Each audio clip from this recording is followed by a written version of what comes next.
Hey, what's going on, y'all? I am Jake Thomas and welcoming you to another episode of Sick, Scared, and Stupid, a podcast where hopefully you will find some traits, pick up some notes, and learn a little thing or two in order to live a life that is happy, healthy, and wealthy by not being exactly to the title speaks, sick, scared, and stupid. Today's guest is a good friend. She makes an incredible product. She's an online personality in the carnivore world.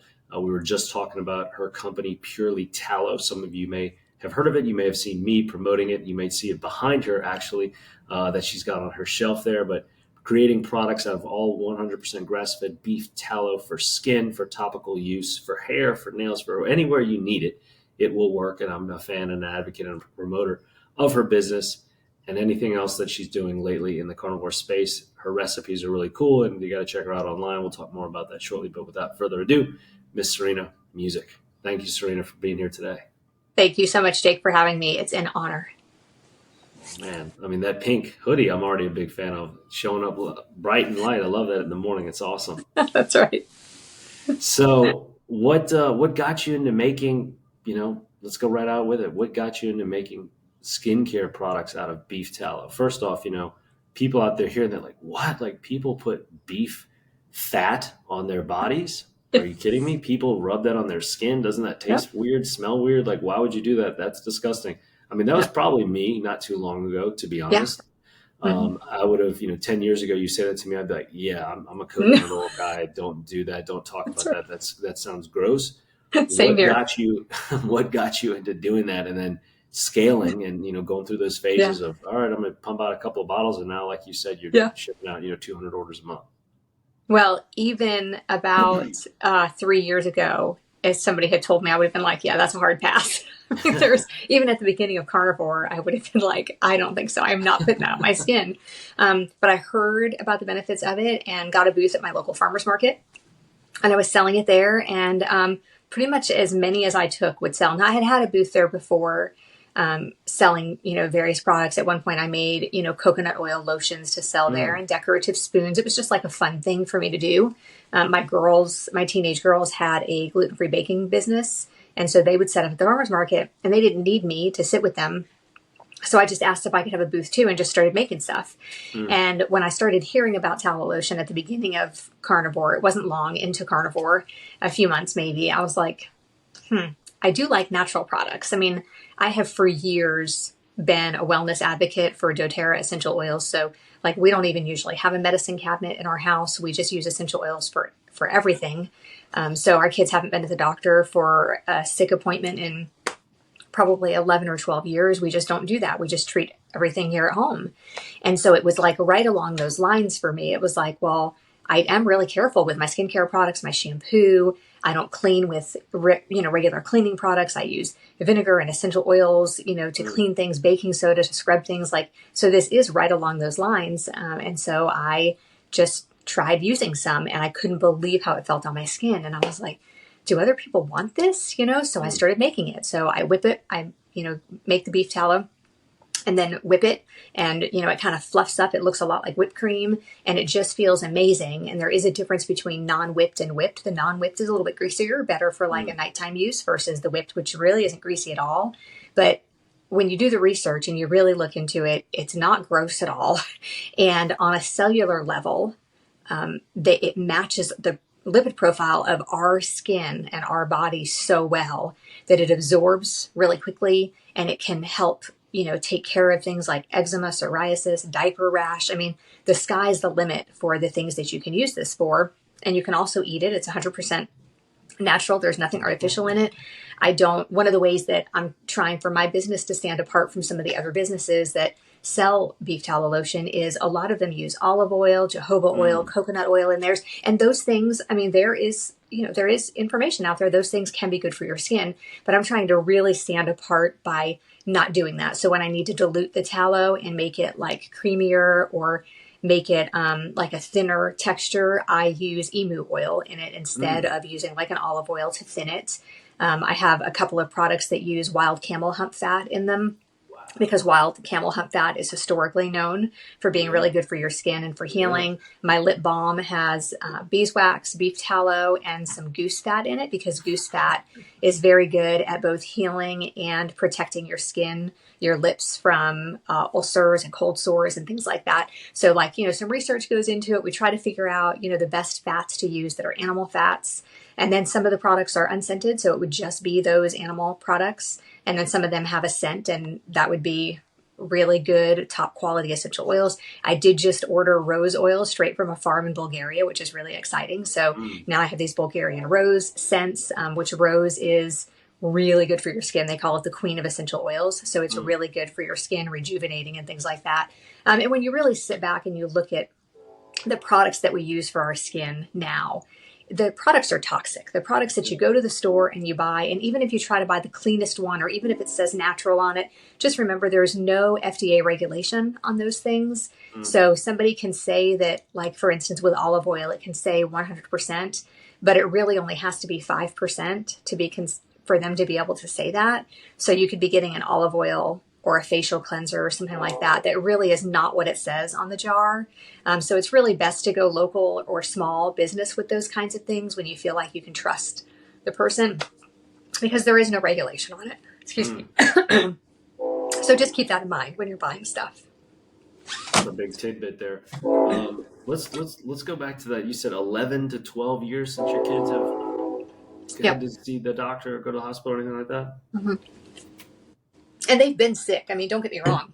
We get sick, but we just don't rush to the doctor. Even things like, when they were younger, I had a scope. I could look in their ears, and I could see the doctor showed me how, told me what to look for an ear infection. So I could tell when they had an ear infection, and I would treat that with essential oils. We've treated strep throat, or what I thought was strep throat, because we didn't go to the doctor for it. So I'm assuming it was strep throat, but we've treated strep throat, bronchitis, what I'm pretty sure was pneumonia one time. All just with essential oils. Amazing. Yeah. I mean, it's, nature gives us a lot.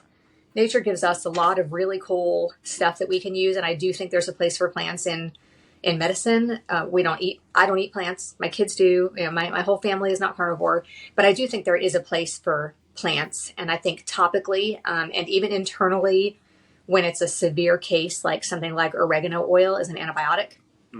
That can be taken in a capsule form. It's a very hot oil, so you do have to be really careful with it because it can burn you. But if you put it in a capsule and take like literally 1 or 2 drops, works like a penicillin would work.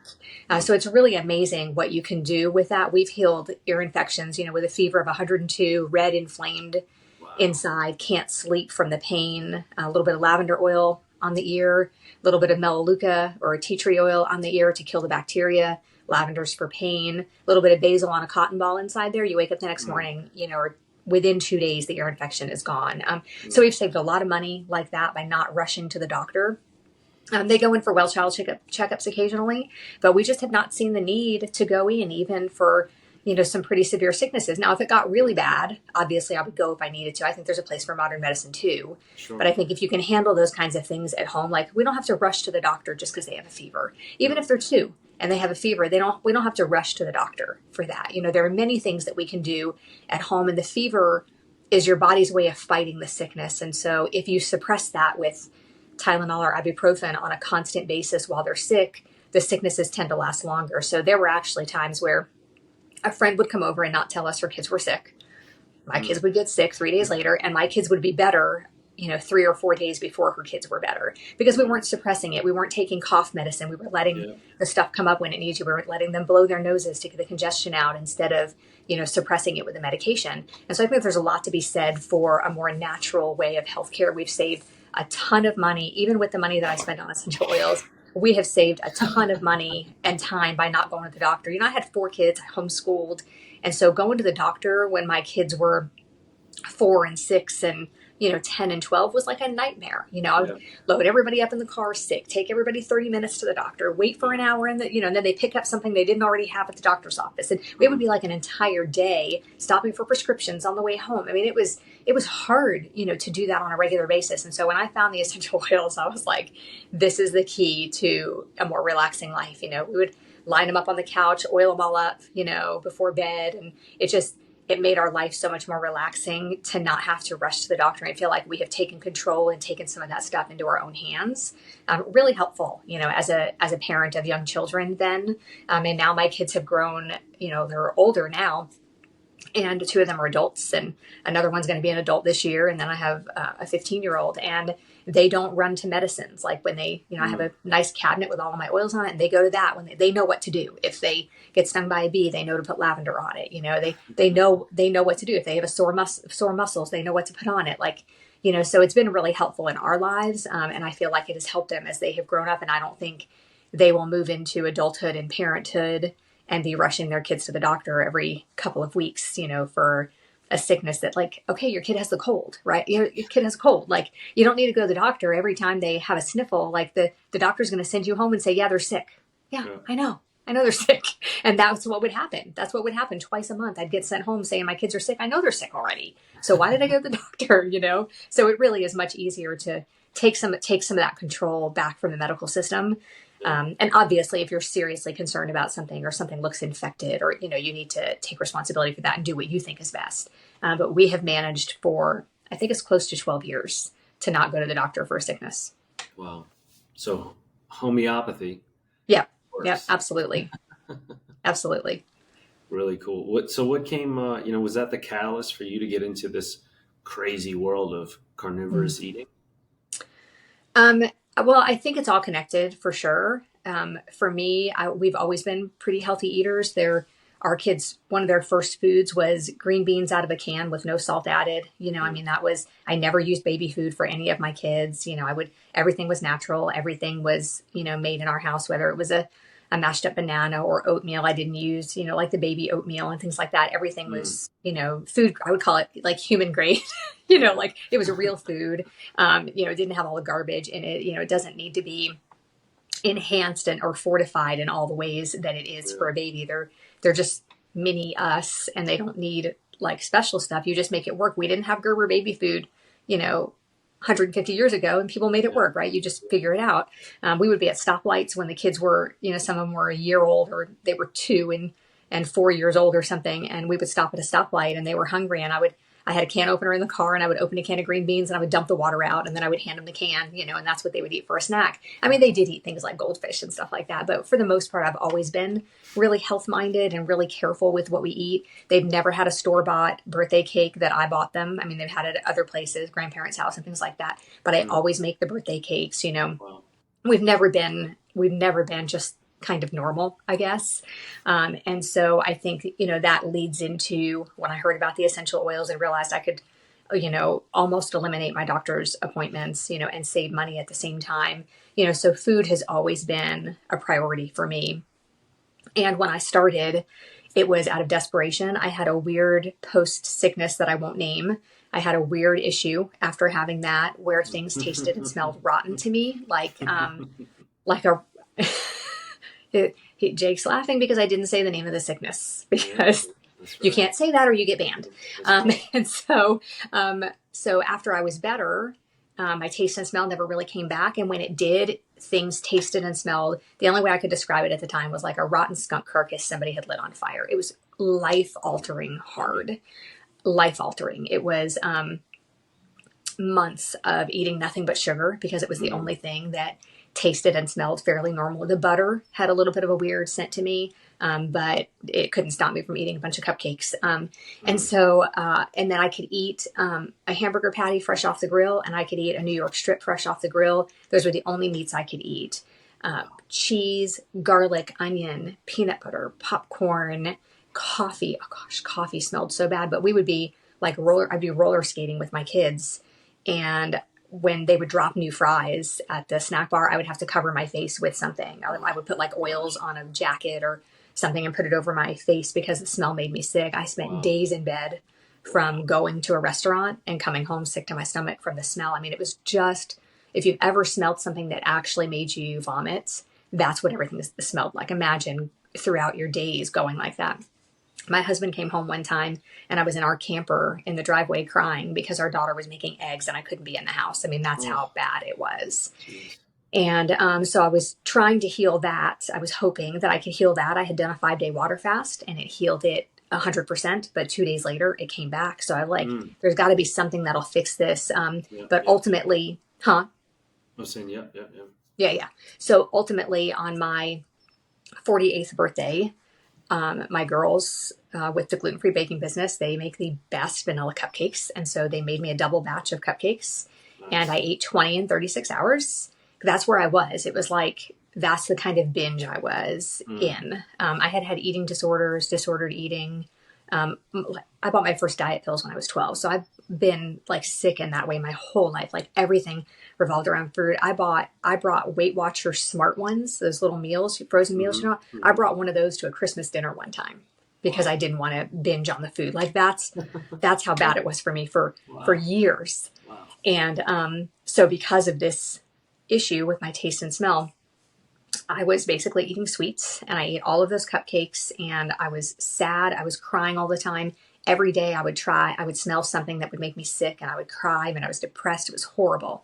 Mm. And so my birthday was on a Saturday. I ate all of those cupcakes and I woke up on Monday morning and said, okay, I got to stop. Like, I mean, I woke up just feeling like an alcoholic or a drug addict must feel when they hit rock bottom. You know, I just felt like I can't continue like this. Like something has to give. I've never eaten that much sugar, on a regular basis. Like I had the 3 months prior to that, I was gaining weight, which just Yeah. made my disordered eating worse. It made me want to starve myself. Yeah. It made me want to do drastic things. I was pretty messed up from it and not being able to eat the things that I had always thought were healthy, fruits and vegetables. They all tasted and smelled rotten. And that was Mm. hard. It was hard for me to cook for my family. We couldn't go out to eat. Like it was so hard. And so that Monday morning I had gone running and I came home and I was like, okay, so if the only thing I can eat that is not a sugar, it doesn't have sugar in it, is a hamburger patty and a rib and a New York strip right off the grill, then that's what I'm going to eat. And so I decided that morning that's what I was going to do. And then I just started like questioning myself, like, can I survive like that? Like as if the cupcakes I was eating were any better, right? But of course I questioned myself, can I survive on just those things and hopefully this will heal? And so I started doing that. And then while I was starting that Monday morning, that very day after I had made the decision, I started doing research and of course found the Joe Rogan podcast with Sean Baker on it. I found Kelly Hogan. I found Yeah. Laura Spath. I started finding these people and I was like, wait a minute, people live like this? And at that point I thought it would just be temporary. I thought Yeah. Yeah. I'll get through this issue with my nose. Maybe I'll, get this weight off that I've gained, I don't know, maybe. Yeah. And I fell in love with it, with the ease of it, with the health of it. Once you do the research and realize how honestly and truly healthy the meat is, that red meat is a superfood. And once you learn that and you let go of being afraid of the fat in the red meat, like your life will change. And so that's what really got me started was that post sickness issue with my smell and taste. And would I have done it aside from that if I had just heard about it? I don't know. I probably would. I had done some crazy diets like the cabbage soup diet, and I mean, I had done some crazy things. Yeah. So I probably would have tried it. I don't know. I can't go back and look now and say, but it's been amazing for me. Best decision I ever made for my health for sure. Wow. Wow. And that's coming from, all the experience with homeopathy and everything else and the preparations with the kids and Yeah. homeschooling and yet that pivotal moment to say like, Yeah. this is the one for the best one for me. That's Yeah, incredible. absolutely. So what's been your like rolling, I guess what was the evolution, right? Like, so I see what you eat now and you've got quite an array of cool foods and awesome recipes. And I Hmm. keep up, seeing what you post. What were the steps to kind of get into that diversity? Were you scared also? How did that start and what got you to basically where you are now eating what you are? Yeah, I mean, obviously I was scared because even seeing all this stuff, it's just so hard to believe that we were wrong all of those years, that Mm. all of the nutrition information that we get from almost any actual nutritionist and, food person, almost all of the information that we get from dietitians and Yeah. doctors and hospitals, and that all of that information is wrong, is Yeah. so hard to wrap your mind around and to understand how we let that happen. How did that happen? And so when I went to the doctor to have my blood work done and stuff the first year, so I usually go like in April, So blood work's like March, and then my appointment's in April. And so I had just been when I started carnivore in May of that year. So I had just been to the doctor, and I had multiple things wrong with me. They put me on, multiple supplements. He's not a homeopath, but a functional medicine doctor. So he would prescribe vitamins and nutrients and things like that before he would prescribe a medicine, if that's what you want. So he put me on all kinds of things. I left there with I was deficient in many things, and I was eating, I would say 75% of my plate was low carb vegetables, and then lean meats is what I was eating at the time. I was following Weight Watchers, but I was also juicing a little bit. So I thought I was doing the right thing. Carrot juice, celery juice, green juices. I thought I was doing the right thing. I thought I was cleansing my body. I thought I was making myself better. I thought I was making myself healthier, because that's what we're told. And so when I went to the doctor, 10 months later, after I started carnivore, when I went to the doctor, I thought he might kick me out. I thought he's going to say, I'm not going to treat you anymore. Oh, God. Yeah, but he basically looked at my blood work and said, there's nothing I can do for you. Everything's great. And I was like, what? I said, that's interesting, because I only eat meat. And he just kind of skimmed on past that. He didn't question me. And it wasn't until my second appointment that I really got into it with him about it. And he is not against it. But that's not what you asked. You asked about my evolution. So once I had committed to it, and I could only eat those two things, I just kind of had to wait out the smell and taste issue. And I think it was maybe 6 months later, I was finally able to eat chicken, and I did really miss chicken at that point. So a few months in, I was able to eat eggs. And so it just kind of happened kind of gradually. I don't know if it happened faster because of carnivore, or if it was, this was the way it was going to happen for me. This was the healing process. I don't know. I like to think it was a little bit faster because of carnivore, but there are people out there still dealing with it. For me, it lasted 2 years and 8 months. So I didn't really use a lot of spices. I couldn't, because almost every spice has some sort of garlic and onion, mixed in with it. So it was mostly salt. I was able to use one of Redmond's seasoned salt for a little while, or earlier than I could actually use garlic and onion. But that was hard. So it literally, just meat, eggs, dairy. I couldn't use the spices. And so the evolution happened because of my taste and smell. And as I was able to add those other meats and eggs and things like that in, I did. And then it was last July, one day, I had this routine of once or twice a week, I would open up a jar of peanut butter and smell it, because that was one of the worst. Or I would open up, the garlic in the refrigerator and just smell it. And so it was a Thursday, I know, because I made taco burgers on Monday, and it made me a little bit sick. And on Thursday, when I smelled the peanut butter, it smelled like peanut butter. And I was like, what? And I went straight to the refrigerator and started pulling things out. I stood at the refrigerator with the doors open for about 30 seconds, because I was scared. Because I thought, after smelling the peanut butter, I thought it was better. But I was scared to smell the salsa. I was scared to smell, some of the things in there. And everything smelled normal. And I sobbed for about 10 minutes in the refrigerator, went all around the house smelling things. I mean, it was a glorious day. I cried pretty much all afternoon, immediately made myself a cup of decaf, because I wanted to taste coffee. Because the few times I've had it, in the almost 3 prior years, it didn't taste like coffee. It didn't really taste and smell like skunk so much anymore, but it also didn't taste like coffee. So that was a really exciting day for me. And there are still a few things that are off every now and then, but for the most part, my evolution was based on the things that I could eat. And now, as long as it's an animal product, I can eat it. I almost never have a problem now. But I love making recipes, and a lot of people are kind of against substituting things on the carnivore diet. They say it's like a vegan making a steak out of whatever they make steak out of. But I think making a pizza out of carnivore foods is completely different than that. There's something about being able to have pizza when you're having a pizza party at your house and not feel bad about it and not go off plan for it. You know what I mean? So if I can make a pizza crust out of crushed pork rinds and eggs and some butter, and those are all animal products, I don't see the problem, So my evolution has gone from just the steaks and the hamburgers to loving to kind of substitute things and make recipes, or do a carnivore bread on occasion just for fun, or carnivore bagels. So I can put cream cheese and, some salmon on it, and lox and cream cheese on a bagel. You know what I mean? That feeling of feeling kind of like you're eating normal. And I don't think there's anything wrong with not wanting to have a steak or a burger for every meal. I think it's okay to make those things. So I love coming up with those new recipes and sharing those with people. I think that's fun. And I think the people who poo-poo that and say, oh, you shouldn't do that, are really discounting it for the people who want to get started but are scared to give things up. Yeah.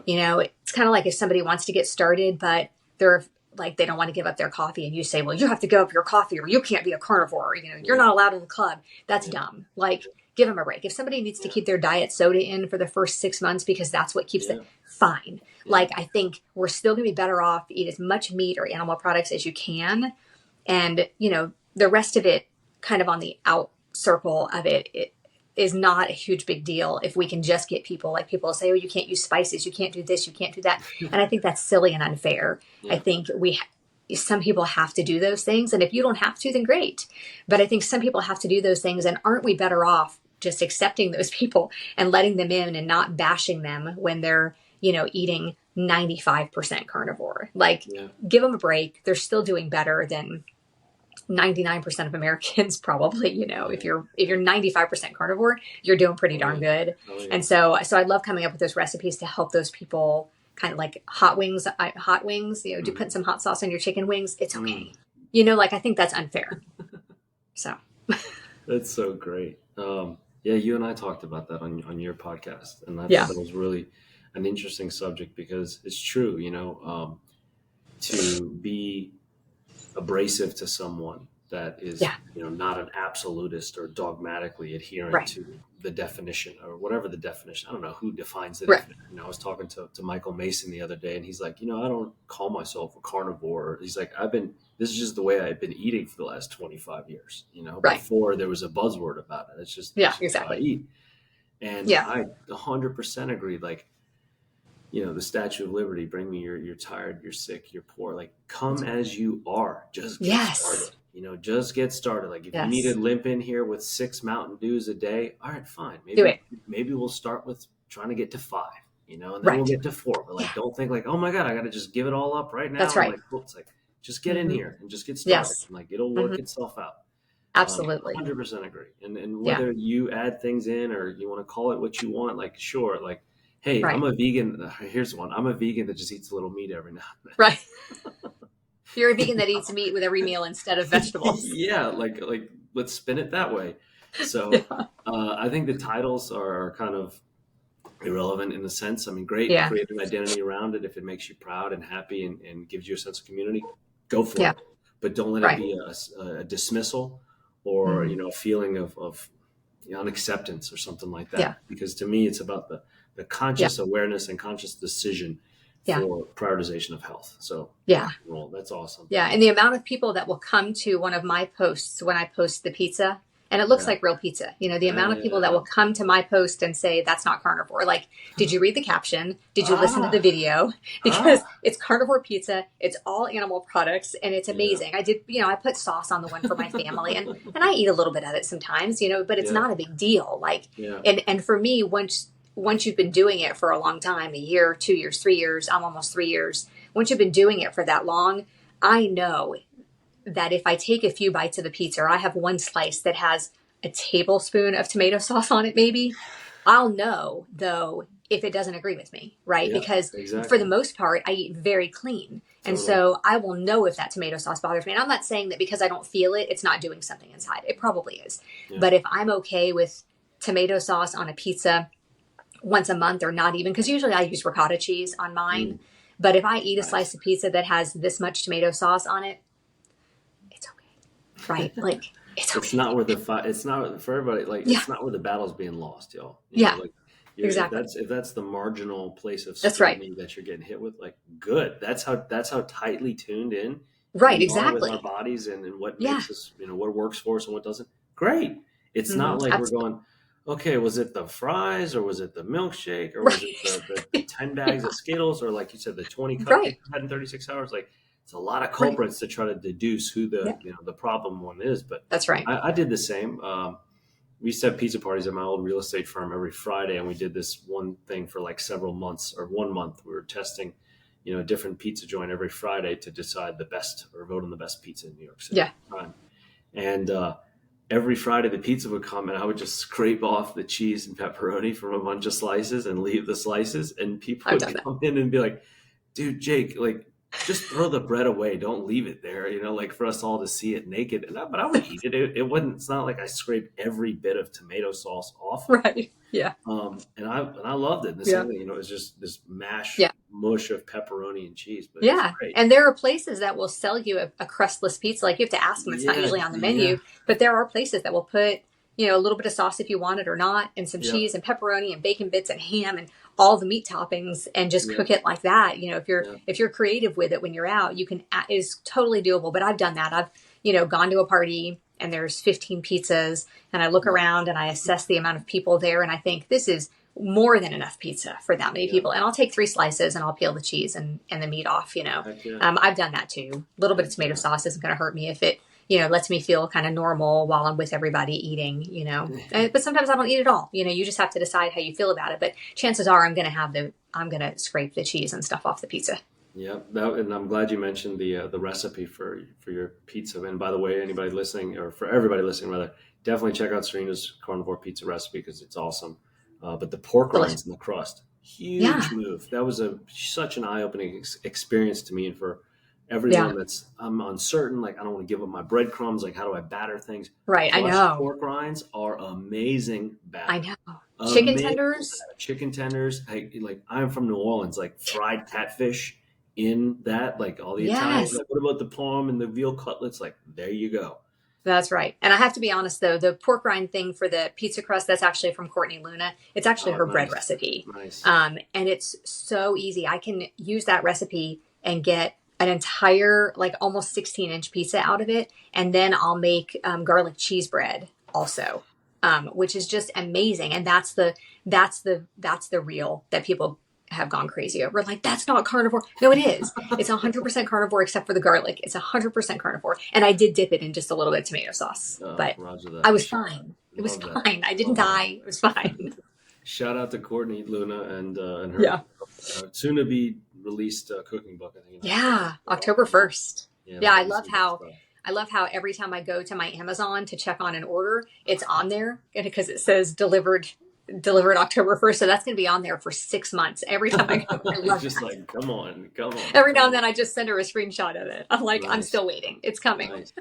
I actually got a, years ago, this was probably like 10 years ago, from a company that I was getting prep meals made from when I was living in New York at the time and competing in bodybuilding.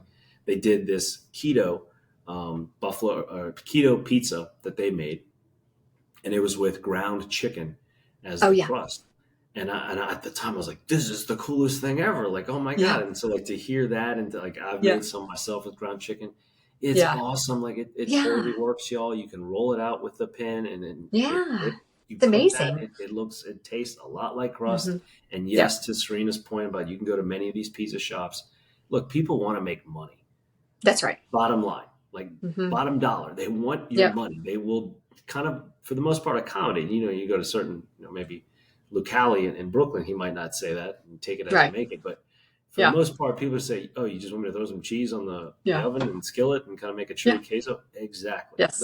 They'll accommodate you. Yeah, absolutely. Yeah, for sure.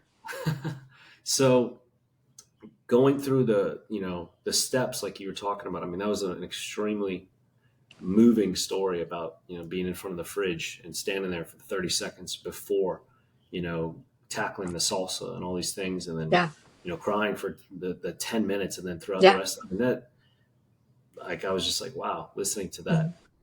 2 years and 8 months. Yeah. You didn't have 2 years and 8 months of, how when you're driving down the road and you smell a skunk, right? Yeah. And the smell is so horrible. Imagine that being your life. That's what it was like. And I didn't know, like, sometimes I would smell something and I would say, what is that I'm smelling? And somebody would tell me, like, oh, it's popcorn. And I was like, really? I could have sworn, that was a skunk. Like, there were so many times where I didn't know. And I would have phantom smells. I'd be sitting on the couch and I'd smell gasoline. And I'd be like, does anybody else smell gasoline? Which is weird because gasoline didn't smell like gasoline at the time. But I would have phantom smells. I would smell cigarette smoke all the time. It was very bizarre, horrible. It was a horrible thing that happens to people. So, yeah, it was hard. 2 years and 8 months with this phantom, erratic, extremely displeasing, difficult to bear sense of smell. 2 years and 8 months. Like, at what point, I'm thinking about that, like, God damn, I don't know if I'd be able to do that for a week. What, Right. as this grows and continues to go, let's take us through what was the first week of that like? Let It was, alone like, all right, it's still going. Here's a month later. Here's 6 months. yeah. Is this Mhm. at what point is this going to last forever? Am I never going to Yeah. get over this? Or like, I mean, if you're open to talk about it, like that to me Yeah. is just, it's a wow thing. I thought I'd have it forever. And there are many Facebook groups, and I'm in several of them. And I'm talking like hundreds of thousands of people that Wow. go through this. Wow. And so, I'm in this group and I'm listening to people. And I remember people, like, there was this one person who had gained 100 pounds because all they could eat was sugar and Wow. sweets. And then somebody else who was in the hospital on a feeding tube. Because they couldn't keep anything down. And I remember this one woman had a son who was like 12 or 13 years old, and he was autistic. Mm. And the pain I felt for her, because the hospital just kept sending him home. If he's hungry enough, he'll eat. He's just being picky. And she was like, no, it's the smell. And she was telling them that she was in a Facebook group and she knew what this was, and that it happened to him after he had had that sickness. And just the idea that the doctors in the hospital, and I don't know what happened, but it sounded like they were ready to let him just starve to death. Like, they wouldn't put him on a feeding tube. They wouldn't put him on an IV. It was like, they were like, he's just being picky. And she was saying, no, this is what it is. So I was I was seeing all of these stories in there. And on one hand, it makes you feel hopeless. But then, every third or fourth post is somebody saying, hey, mine is better. Your time is coming. And then there was this Oh, wow. chiropractor in Texas somewhere. I can't remember his name now, but he was doing this Spitlogan block or something like that in your neck, where he would put like needles or something in the back of your neck. Mm. And you'd have to fly there. His appointments were out months. You'd have to fly there, and he would have you bring the foods that you couldn't eat, like the things that you can't eat. Like, or a lot of people would bring Doritos and Cheetos and things like that to those appointments. And he would do it, and then he would have you eat whatever the thing was. And sometimes you would go to your hotel or whatever and come back the next day for another block. And if it didn't work, you were out $5,000 or $6,000 or more. And if it did work, great. And so there were all these stories of people trying it. It was working. And then some people would say, I spent, my life savings and it still didn't work. I still can't. I mean, it was, this was a serious thing that somebody would go and spend $5,000, $6,000, $7,000 on just to take the chance and hope that it worked, Yeah, yeah. It was really hard watching all of that and knowing that I'm somewhere in the middle. There were all these people saying, oh, you should try, whatever supplement, or this vitamin helped me, or zinc. And then people would say the nicotine patch worked for them. And there were all these people saying all of these things worked. And I tried a bunch of them. Mm. And then it just got to the point about 3 months in where I just said, I'm not going to try things anymore. I'm not going to try to eat new things anymore. I'm not going to try these supplements anymore. I even bought this red light therapy. It was a little thing with a cord on it and these little red lights that you shove up your nose. And you're supposed to use it for like 10 minutes 3 times a day. And the red light was supposed to heal it. That didn't work either. So I have all these supplements that I bought, all these things that I tried. And I just said, you know what? Like, I would get my hopes up. I would hear all of these stories from people saying, this is the thing that worked for me, alpha lipoic acid and all these things. And I was like, I'm going to try that one. I thought, okay, this is going to fix it. Yeah. And then nothing worked. And so, I just decided I was probably going to have it, probably forever. There were people in the group that had had it, since the beginning of the sickness. And I was, a year in when it happened for me, a year after that sickness was found. Yeah. And so I felt like I'm going to be those people. I'm just going to have it forever. If they've had it a year longer than me and they still have it. And so, yeah, it was hard. It was, you just think this is going to be the rest of my life. I'm never going to be able to smell my grandchildren. I'm never going to smell that new baby smell again. I'm never going to smell, whatever, like, you just name it, like your favorite food cooking, or because nothing was real, even after it had started to get better, nothing was really normal for a really long time. And every now and then I would smell something. I was like, oh, that smells like chicken. And I remember one time after I was finally able to eat chicken, when it was cold, it still smelled rotten. Yeah. But there was one time, I guess it was probably around that same time in July at some point, I took my chicken wings out of the refrigerator and they smelled like cold chicken wings. And I ate a bunch of them cold right out of the fridge. I was like, that is one of the best flavors ever, to actually be able to eat cold chicken again, because I would see people with their cold meat cookies or their ribeye right out of the fridge on their lunch break. And I couldn't do it. Like, I couldn't eat it cold like that. It just smelled and tasted horrible until I would reheat it.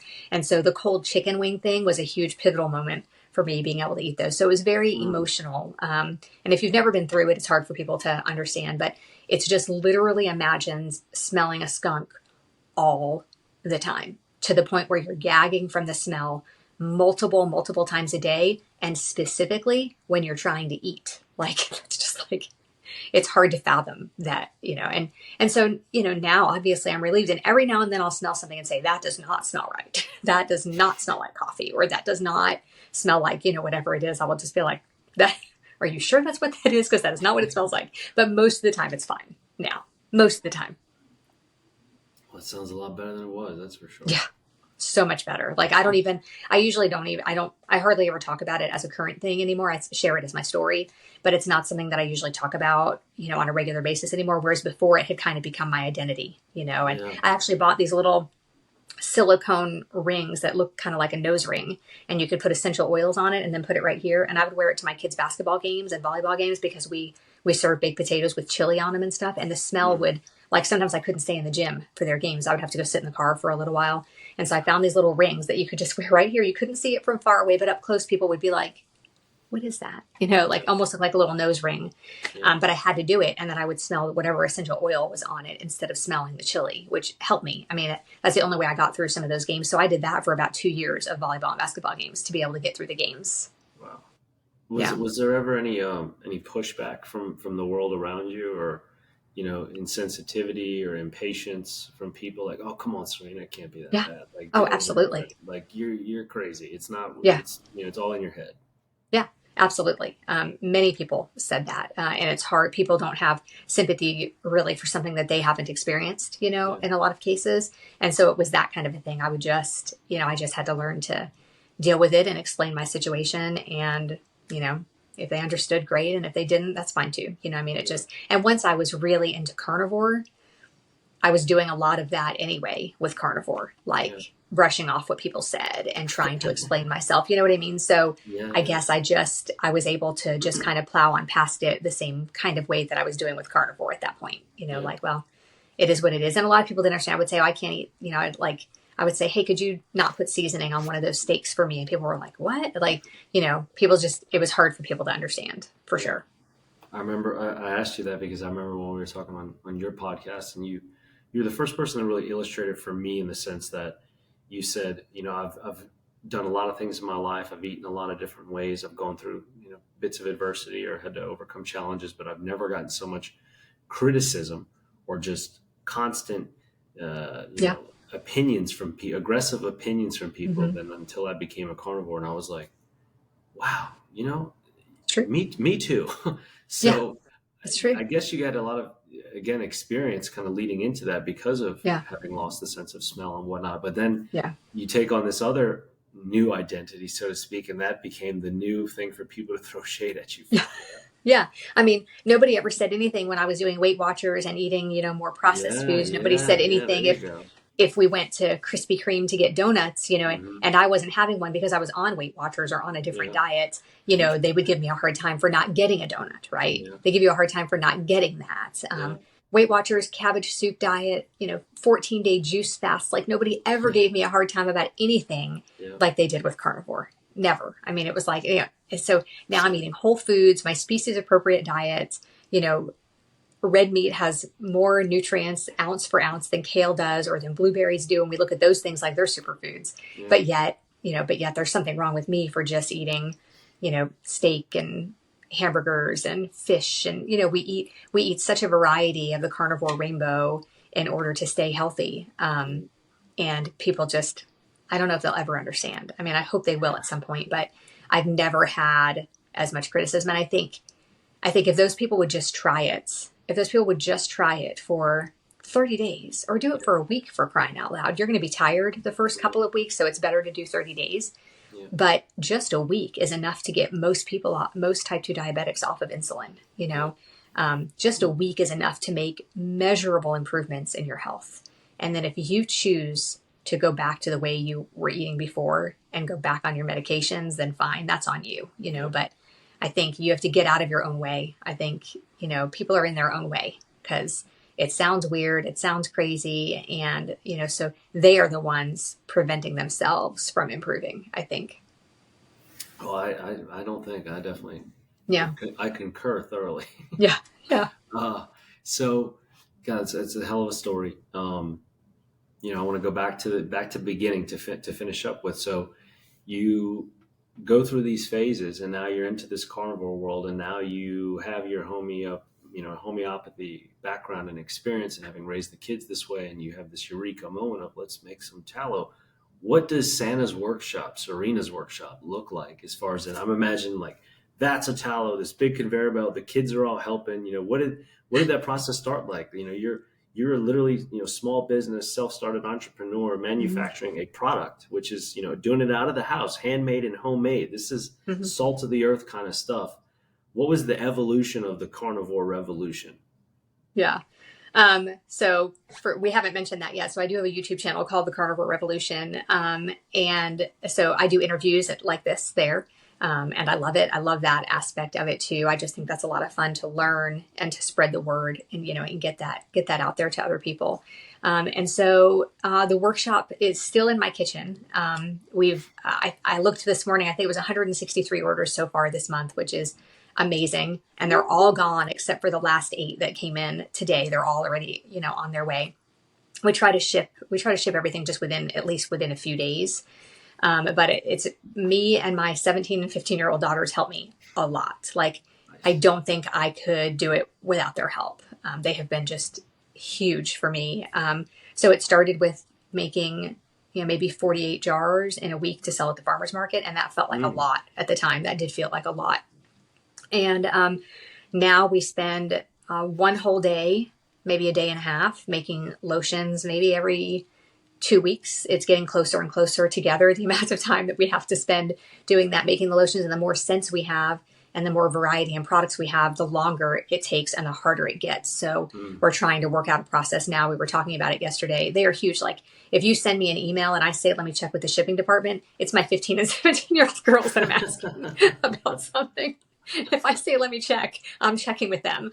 And my husband is, huge for like helping logistically, like to figure things out, spreadsheets, and things like that. Nice. I need to make the time. I need to make the lotions. And I need to get the lotions out. So all of the other stuff is kind of on the back burner. Even housework is kind of on the back burner at this point. We are just scraping by the skin of our teeth at this point. And I'm so grateful. Like, this business has been such a blessing to me, and being able to help people with their skin, with eczema and psoriasis, and get people off of the toxic ingredients. Like, that is really my heart, is to teach people about the toxic foods, which is where carnivore and the Carnivore Revolution comes in.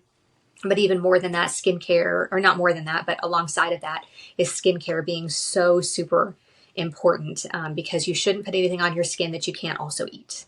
And most people would not eat the products they put in their hair, on their skin. We just wouldn't do that. And so the entire kitchen gets taken over for however many hours. The girls, you can see them in the background of some of my videos where they're sitting at the table. They do the labels while I make the lotions. And because once I start making the lotions, my hands are, a little bit oily. And so once I start making the lotions, I don't like to touch the jars, because I like for the jars to stay clean and shiny. And so they will put the labels on, and they will come to the counter, and they will take the tops off of, 40 jars or something, and flip them over, and the jars are ready. And I go through and I squeeze all the lotions into them, and then they come back behind me and they close up all the jars and stack them. Nice. And the space that I'm using is our schoolroom. We homeschool. And so I'm using my desk for that, which is normally just a school desk with a shelving system behind me where I keep all of the products. And I have to, this is out of our house. And so if we're not going to start eating our dinner off of pallets and get rid of our dining room table, I gotta make it flow. Yeah. So I try to make sure I order all the supplies at the same time, so that when they get there, I can make all the lotions, get all the jars filled, and get all the boxes out of the way. So there's always a trip to the dump, with all the empty boxes. And it's definitely a system, that we're working on. We're trying to figure out the best way to get as much made, and ready to ship as possible. And so it's definitely a process, and we work on it every week, as part of our school, trying to figure this out and make this work. And so far it's working, and I'm super grateful for every single person that has ordered. Every order comes with a handwritten note saying thank you. I never want to stop doing that. I think that's really important, that somebody writes a note and says thank you. Because supporting small businesses and, helping people with their businesses is huge. And we all do that for each other. We order each other's things. We promote each other's products, because relationships are important too. And and these relationships that I have, these relationships that I've made, is part of the reason I have been able to be successful. And so I always want to reciprocate that with people and help other people, just like other people have helped me with my business. And so the next step is going to have to be a building or an office somewhere, which we're also excited about. We'll figure it out. So it's been really good though. It's been really fun. Wow. So from skincare to topical creams to lotions to oils to even candles, everything you can see. Candles, Talking about. beard and hair oil, Beard and the hair new oil. pump, and the new pump, which is an amazing texture that we worked on for a long time to get that texture where you can actually pump it out of it. It looks like a vino when it lands on your hand. Like it really looks like a lotion. It's amazing. It came out so great. It's been a lot of fun to figure all that out. Like my son will come in, he's 21, and he'll come in with his girlfriend and be like, she's doing science, and they'll look and say, what are you making? And I've got my, my mixer bowl out, and I've got, 15 different things around me I'm like, I'm just trying this one. I'm trying this new thing today. And it's, being in charge of your own website and all that stuff. Yeah. I can do that, and I can put the product on the website before it even cools, Wow. I can have the product on the website immediately, once you figure out the process and figure out what the product is going to be, I can put it on the website right away, which is great. So, I'm enjoying the process. I'm enjoying the growing and, and learning about it as we go. And we've made mistakes, and, it is what it is, right? That's beautiful. That's an awesome story too.